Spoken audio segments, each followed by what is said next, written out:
Alright, how's everyone doing? Welcome to From Z to A, Alphabetical Interviews with Zach Andersen. I am Zach Andersen. Today we're here at Sage Sound Studios for the 60th edition of Monsters of Acoustic Rock, and I am joined by Harold Walker. So thank you so much for being on the show. It's my pleasure. I'm going to ask you the difficult questions as long as it has something to do with the letters of your name. Okay. Alright, so we're going to start with H. What has been the highlight of your music career so far? This is a tough one. So probably, I'd say I was in a band when I lived in Boston called Mr. Peabody and the Wayback Machine. Alright. It was a great band. So one of the last shows we played was at the House of Blues in Boston. Well, technically in Cambridge. So it was the old House of Blues. It's a tremendous sounding room. It sounded great. And it was just a historic building. It's not there anymore. And just to be able to play in that space where so many amazing historic musicians played, it was just fantastic. So, but yeah, picking one is tough. Yeah, that's really cool though. And if you could play a gig with any other act in the world at any venue in the world, who would it be with and where would it be?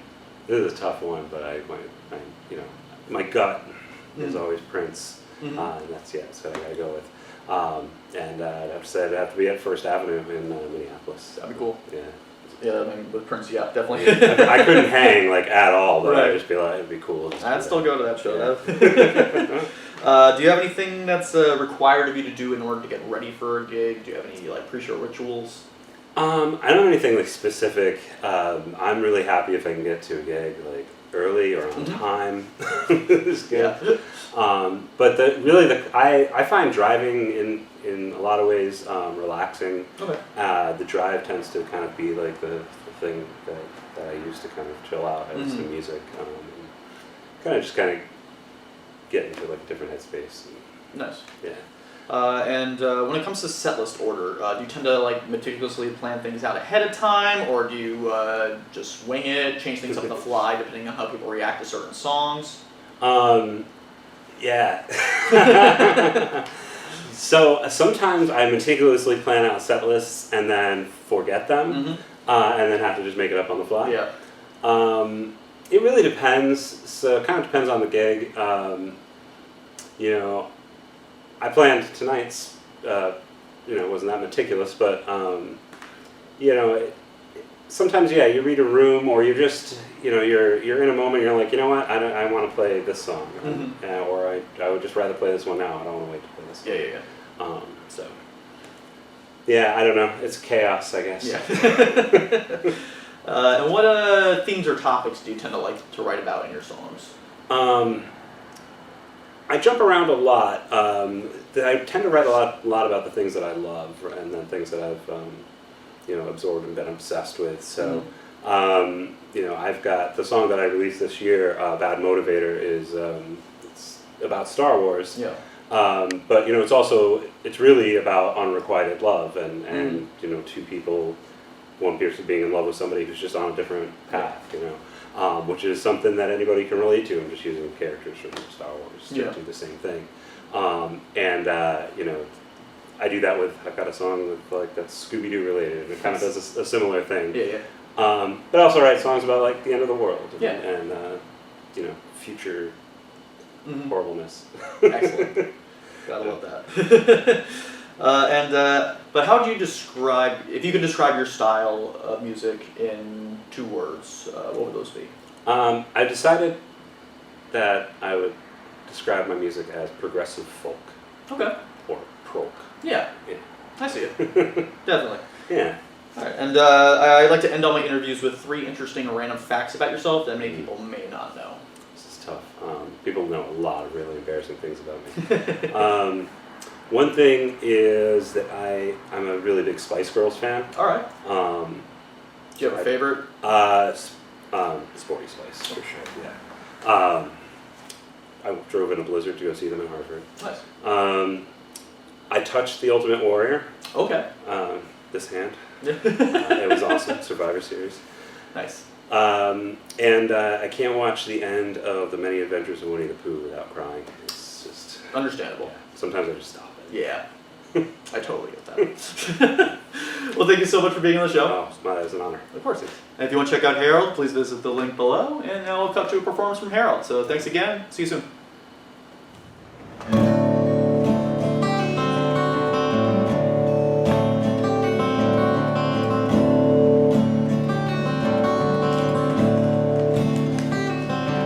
She was born in the space between the bullpen and the stand where they sold chips and cheese.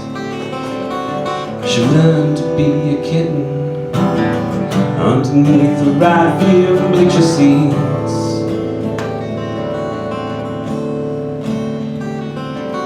She learned to read a box score from a gang of literate mice. She would hook them up with a nacho cheese, so they had to do it right. They stole a laptop from the press box and they taught her how to type. And Wobecat knows that RBIs are overrated. And Wobecat knows that sacrifice bunts are so outdated. And Wobecat knows your views on picture wins is the product of your ignorance. Wobecat doesn't feel bad cause Wobecat knows.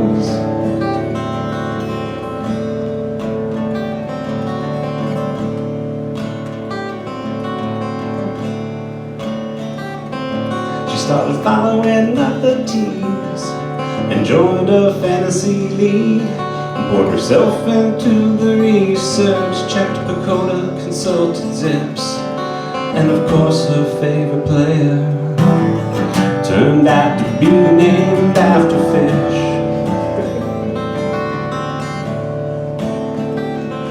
And by the time she was 3, she had her own blog, finding her way, asking bigger questions like if this thing were different, how different would it be? And Wobecat knows that RBIs are overrated.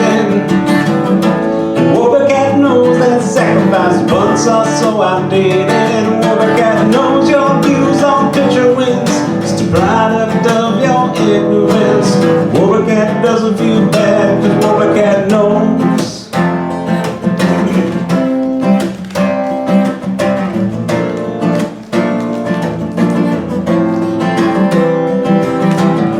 She showed some friends how to do math. She taught a possum to query SQL. She amassed quite the staff, and no one knew that they weren't people. Squirrels and rakins, even rats, the best and brightest, there was no equal.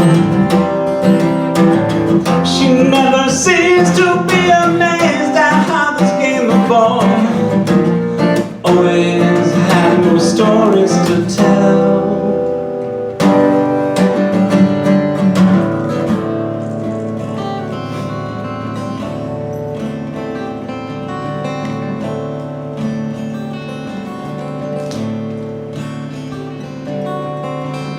The day came when she couldn't type no more.